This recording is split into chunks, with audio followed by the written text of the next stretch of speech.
मैं इस अवसर पर धन्यवाद करना चाहूंगा भगवानपुर पंचायत का। ये जमीन जो है 20 एकड़ ये इन्होंने दी भगवानपुर पंचायत के।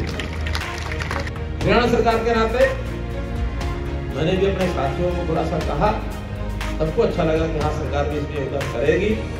10 करोड़ रुपया हरियाणा सरकार का योगदान इसमें मिल चुका है। कुछ डोनर्स हैं, उन डोनर्स ने भी एक एक करके आज भी कुछ योजनाएं हुई हैं, कुछ और भी बात बताने वाले हैं कि 2 लोग और कुछ चेक करना चाहते हैं। अनुमान ये है कि लगभग 4 करोड़ रुपया डोनर की ओर से भी आ चुका है। अब ये प्रारंभ है, ये प्रोजेक्ट 70 से 75 करोड़ रुपए का है।